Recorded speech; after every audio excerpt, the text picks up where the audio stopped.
Episode 260 लेकर आ गया वो अर्बन कल्टीवेटर का। वो दोनों टीम अपने ताकत की मदद से चैन पर हमला कर देते हैं। चैन बोलता है तुम्हें सही में लगता है कि तुम मुझे हरा सकते हो क्या? फिर वो ड्रैगन की मदद से उन दोनों का ताकत को बर्बाद कर देता है। लिंक बोलती है ये दो टेक्निक को एक साथ इस्तेमाल कर रहा है। चैन बोलता है सही में तुम लोग तो बहुत ही बेकार हो, अब मैं एक ही बार में तुम सभी को मार डालूंगा। फिर वो सन मून से उस पर हमला कर देता है। तभी टोंग की टीम 5 पोल के बैरियर बना लेते हैं और वो चैन के हमले से बच जाते हैं। लगता है कि तुम लोगों को मारने में मुझे थोड़ा मेहनत करना होगा। फिर वो चला के बोलता है डिफाइन। फिर वहाँ पर अचानक से लाइट चमकने लग जाता है। टोंग बोलती है शायद ये लोग इसे हरा पाएंगे। व्यू अपने मन में बोलती है ये तो इमॉर्टल स्पिरिट है। तभी टोंग की टीम अपने सभी ताकत का इस्तेमाल करके चैन पर हमला कर देते हैं, लेकिन उसका सिल बहुत ही ज़्यादा ताकतवर होता है, इसलिए उसे कुछ होता ही नहीं है। फिर वो लोग बोलते हैं हमें कुछ करना ही पड़ेगा, इसका कॉल्ड्रन तो इमॉर्टल स्पिरिट का है। फिर वो लड़के बोलते हैं हमें उसका इस्तेमाल करना ही पड़ेगा, हमारे पास कोई और रास्ता नहीं है। फिर वो लोग चिल्ला के बोलते हैं फ्यूजन पावर। वो लड़का बोलता है इसका इस्तेमाल करने से हम लोग बहुत ही ज़्यादा थक जाएंगे, जब हम लोग वापस जाएंगे तो हमें कल्टिवेट करना पड़ेगा। वो लड़की बोलती है ये इतना भी ख़राब नहीं है, हम लोग इमॉर्टल स्पिरिट का सामना कर रहे हैं। रुको, वो क्या कर रहा है वहाँ पर? चैन बोलता है कैसा रहेगा कि मैं तुम्हें अपने सीक्रेट के बारे में बताऊं? वो लोग बोलते हैं क्या तुम्हारा सीक्रेट? क्या तुम बहुत ही ज़्यादा कॉन्फिडेंट हो कि हम लोग को मार सकते हो क्या? चैन बोलता है मैं पहले ही मॉर्टल रिम में पहुंच चुका हूँ, पृथ्वी में जितना भी बड़ा मौका था मैं उसे कब्जा कर लिया हूँ। वो लोग बोलते हैं तो ये बात सही था, मुझे कभी नहीं लगा था कि पृथ्वी में बड़ा मौका होगा। सेक्टर मास्टर भी इस बारे में कभी बताए नहीं थे। चैन बोलता है मेरा कोर डिफाइन होकर इमॉर्टल स्पिरिट बन गया है और मेरा बॉडी भी चेंज हो गया है। अब तुम लोगों को चिंता करना नहीं होगा मेरे ताकत के बारे में। अब तुम लोग अपना पूरा दम लगाकर मुझ पर हमला कर सकते हो, लेकिन तुम्हारा किस्मत पहले से ही तय है। फिर वो कॉल्ड्रन अचानक से बड़ा हो जाता है और वो उन लोगों को एब्जॉर्ब करने लग जाता है। वो लोग बोलते हैं हमें किसी भी तरह ये बैरियर से बाहर आना होगा, लेकिन ये कॉल्ड्रन के अंदर हमें खींच रहा है, अगर ऐसे ही चलता रहा तो हम सभी लोग मारे जाएंगे। वो बोलती है हे रुक जाओ, यूरिफिकेशन इमॉर्टल सेक्टर हार मानता है। टोंग बोलती है हे चैन बैक्सन रुक जाओ, मैं भी हार मानती हूँ। लिंक बोलती है जबकि ये दोनों सेक्टर हार मान रहे हैं, अब हम लोग ये मुकाबले को रोक सकते हैं। फिर वो अपने मन में बोलती है ये लड़का सही में बहुत ही ज़्यादा ताकतवर है, हम लोग इसे सही तरीके से हरा नहीं पाएंगे। वो बोलता है हे मिस्टर चैन अब रुक जाओ, सब लोग हार मान चुका है। हो चिल्ला के बोलता है चैन जीत गया है, अब हम लोग ये मुकाबले को यहीं पर रोकते हैं। हे चैन क्या तुम सुन नहीं रहे हो क्या, तुम ये मुकाबला जीत चुके हो। चैन बोलता है जब मैं सोच लेता हूँ किसी को मारने के लिए तो मुझे उस समय कोई भी रोक नहीं सकता है। फिर चैन एक ही पंच में उन सभी को मार डालता है और बोलता है चलो सब कुछ खत्म हो गया है, अब मैं जीत गया हूँ। व्यू चिल्ला के बोलती है चैन अब तुम मरोगे। जैसे वो हमला करने वाली होती है वहाँ पर कैंग आ जाता है और बोलता है तुम पहले ही हार चुकी हो, अपने आप को शर्मिंदा मत करो। व्यू वहाँ से जाते हुए बोलती है ये ख़त्म नहीं हुआ है। टोंग बोलती है तुम बहुत ही बड़ा मिस्टेक किए हो, अब तुम्हारी ज़िंदगी बहुत ही ज़्यादा कम हो गया है। लिंक बोलती है ये लोग हार भी मान लिए थे, फिर भी तुमने इन्हें मार डाला है, मैं इसके बारे में सेक्टर को रिपोर्ट करूँगी। कैंग बोलता है चलो वापस चलते हैं। चैन अपने मन में बोलता है ये बहुत ही बढ़िया होता कि मैं अर्थ से अपने डिसाइबल को यहाँ पर ले आता, वो लोग छोटा मोटा मुकाबला करके अपने आप को ट्रेन भी कर लेते। कैंग बोलते हैं इसके बाद हमें सभी सेक्टर के मास्टर से मिलना होगा, ये मीटिंग करने से मेरा दिमाग ख़राब हो जाता है। चैन बोलते हैं ये तो सेक्टर मास्टर का रेस्पॉन्सिबिलिटी है ना, तो इसमें मेरा क्या काम है, आप तो ये छोटा मोटा मैटर को हैंडल कर सकते हो ना। कैंग बोलते हैं तुम रेस्पॉन्सिबिलिटी का बात कर रहे हो, तुम यहाँ पर आकर मज़े कर रहे हो और मुझे पूरा सेक्टर को संभालना होता है। चैन बोलते हैं मेरा रेस्पॉन्सिबिलिटी है सभी दिक्कत को हटाना, अगर मैं सभी दुश्मन को मार डालूंगा फिर मैं आराम से रहूँगा। कैंग बोलता है सही में तुम्हारा सोच तो अलग ही लेवल का है और ऐसा काम तो तुम ही कर सकते हो, अभी जाकर कल्टीवेट करो, हमें आगे चलकर बहुत सारे सेक्टर से मुकाबला भी करना होगा।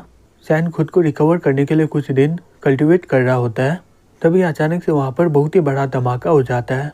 चैन ये सुनकर शॉक्ड हो जाता है, बोलता है यहाँ पर चल क्या रहा है, और वो जैसे ही बाहर आता है एल्डर उसे बोलती है चैन बाहर मत आओ। फिर वो उसे सब कुछ बताती है कि यहाँ पर क्या हुआ था।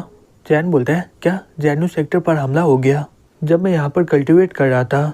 फिर चैन कुछ देर में वहाँ पर पहुँच जाता है और देखता है एक आदमी बोलता है चैन बैक्सन को हमारे हवाले कर दो, उसे अपना सेक्टर से बाहर निकाल कर उसका सभी रिसोर्सेज हमारे हवाले कर दो। चैन बोलता है क्या बस इतना ही, लेकिन तुम लोग इस मौके का फ़ायदा उठाकर हमें लूटने का कोशिश कर रहे हो। टोंग बोलती है चैन बैक्सू ने हमें चैलेंज किया था, उसने हमारे फाउंडेशन को भी मार डाला।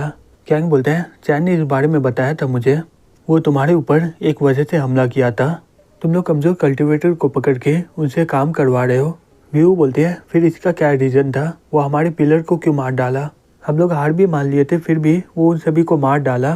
कैंग बोलता है फैन और हैन हमारे फेयरी को मारने का हिम्मत कर रहा था, चैन तो मेरे जगह में बदला लिया है, हम लोग ये शर्त लगाए थे कि ये मुकाबला मरते दम तक होगा, हार मानने का मतलब ये नहीं हुआ कि वो जिंदा बच जाएगा।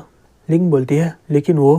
कैंग चलाते हुए बोलता है बस करो, तुम लोग एक ही बात को दोबारा बोलते जा रहे हो, इससे मेरा दिमाग सही में बहुत ही खराब हो रहा है। एल्डर बोलती है तुम लोग यहाँ पर आकर हम पर हमला कर रहे हो, अगर तुम लोग यहाँ से नहीं गए तो मैं तुम्हें मार डालूंगी। व्यू चला के बोलती है तुम्हारी इतनी हिम्मत, तुम मुझे धमकी दे रही हो, फिर वो उस पर हमला कर देती है। एल्डर बोलती है हे बकवास बंद करो, तुम ऐसी बूढ़ी हो गई हो, फिर वो उस पर हमला कर देती है जिससे वहाँ पर बहुत ही बड़ा धमाका हो जाता है, वो आदमी के सभी लोग आपस में लड़ने लग जाते हैं। चैन ये सब देखकर अपने मन में बोलता है ये बहुत ही अजीब है, ऐसा लग रहा है कि ये स्ट्रीट फाइट है ना कि कोई इमॉर्टल सेक्टर का बैटल। तभी एल्डर उसे देख लेते हुए बोलती है चैन बैक्सियन मैं तुम्हें बोली थी ना बाहर मत आओ। तभी अचानक से उसके शरीर में रस्सी टाइप का चिपक जाता है। चैन अपने मन में बोलता है ये कब चिपक गया, मैं तो इसे महसूस भी नहीं कर पाया और मैं इसे काट भी नहीं पा रहा हूँ। एल्डर बोलती है तुम गधी कहीं के, तुम डायरेक्ट यहाँ पर आकर इसके जाल में फंस गए। तभी वो धागा अचानक से चैन को पूरी शरीर में घेर लेता है। कैंग उसकी ओर जाते हुए बोलता है ओ नहीं। टोंग बोलती है तुम्हें क्या लगता है तुम उसे बचा पाओगे क्या। फिर वो सभी लोग कैंग के सामने आकर खड़े हो जाते हैं। तभी वहाँ पर अचानक से एक बड़ा सा मॉन्स्टर आकर चैन को निगल लेता है। लिंग बोलती है जबकि ये दुश्मन खत्म हो गया है अब हमें यहीं पर खत्म करना चाहिए। टोंग बोलती है इसका लाइफ का इस्तेमाल हम लोग फाउंडेशन में करेंगे, तुम लोग अपने आप को लक्की समझो। व्यू बोलती है अगर ये आदमी मरता नहीं तो मैं इसे खत्म करने के लिए चेनू सेक्टर को तबाह कर देती। वो बोलता है कैंग तुम आगे का सोचो, हमें यूनिवर्स को बचाने के लिए साथ में काम करना होगा।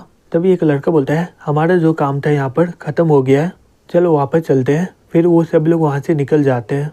एल्डर गुस्से से बोलती है ये लोग हम पर हमला किए हैं और बोल रहे हैं कि हम लोग उनके साथ काम करेंगे, मैं चैन बैक्सियन को बोली थी कि वो बाहर मत आए फिर भी वो बाहर आ गया। कैंग बोलता है ये कुछ दिनों से रिकवर कर रहा था और इसे पता नहीं है कि बाहर में क्या चल रहा है, इसलिए वो बाहर में आके देख रहा था कि बाहर में क्या हो रहा है।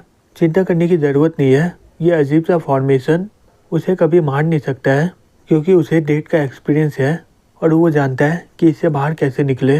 दूसरी तरफ चैन बोलता है ये अजीब सा चीज़ है क्या, जो भी हो मुझे यहाँ से पहले निकलना चाहिए, यहाँ पर हथियार इस्तेमाल करने के लिए ज़्यादा जगह नहीं है और मैं अपना स्पिरिचुअल पावर का भी इस्तेमाल नहीं कर सकता हूँ और ना ही मैं रॉक लीज पर ट्रांसफॉर्म भी कर पाऊँगा, तो इसका मतलब मुझे अपना फोर्स का इस्तेमाल करना होगा। फिर वो चिल्लाते हुए बोलता है बॉडी इमॉर्टल और वो उस जाल से बाहर निकल जाता है। फिर वो अपने आसपास देखते हुए बोलता है ये किस तरह का स्पेस टाइम है, यहाँ पर बहुत ही ज़्यादा शांति है, अगर यहाँ पर आने का रास्ता है तो इसका मतलब बाहर जाने का भी रास्ता होगा। फिर वो अपना ताकत का इस्तेमाल करके वहाँ पर हमला कर देता है और बोलता है क्या ये इसका थर्ड लेयर है क्या, और ऐसा लग रहा है कि ये असली दुनिया है, यहाँ तक कि मेरा कल्टीवेशन भी वापस आ गया है, मुझे ये जगह के बारे में पता नहीं है, अच्छा होगा कि मैं एक बार जाकर देख लूँ ये जगह कौन सा है। फिर वो रॉक को और भी ज़्यादा बड़ा कर लेता है और आगे बढ़ने लग जाता है। तभी एक आदमी चिल्लाते हुए बोलता है हे रुक जाओ, अगर तुम ऐसे ही बड़ा करते रहोगे इसे तो ये स्पेस पूरी तरह टूट जाएगा। चैन बोलता है ये जगह कौन सा है। वो आदमी बोलता है मेरे पास ज़्यादा समय नहीं है, जल्दी से इसे छोटा करो। फिर चैन रॉक को छोटा कर लेता है और बोलता है बताओ मुझे अब। वो आदमी बोलता है यह सबसे ताकतवर फॉर्मेशन है, अगर तुम्हारा रॉक बड़ा हो गया तो ये टूट जाएगा। चैन बोलता है क्या तुम यहाँ के मैनेजर हो क्या, मुझे यहाँ से अपने वर्ल्ड में वापस जाना है। वो आदमी बोलता है मुझे ये फॉर्मेशन का फंक्शन पता है लेकिन मुझे बाहर जाने का कोई भी रास्ता नहीं पता है। चैन बोलता है ठीक है, जो ये जगह को मैनेज करता है उसे बुलाओ या फिर बाहर के लोगों को कांटेक्ट करो। वो आदमी बोलता है लेकिन हमें नहीं पता कि कैसे कांटेक्ट किया जाता है। चैन बोलता है मुझे माफ़ करना लेकिन मुझे जल्दी जाना है यहाँ से। फिर वो उसे पकड़ के उसका सोल सर्च करने लगता है। फिर कुछ देर के बाद वो शॉक्ड होकर बोलता है क्या तुम्हारे पास तो कोई भी आत्मा ही नहीं है। वो आदमी बोलता है मैं फॉर्मेशन का स्पिरिट हूँ, प्लीज़ मुझे परेशान मत करो। फिर वो यह कहकर वहाँ से गायब हो जाता है।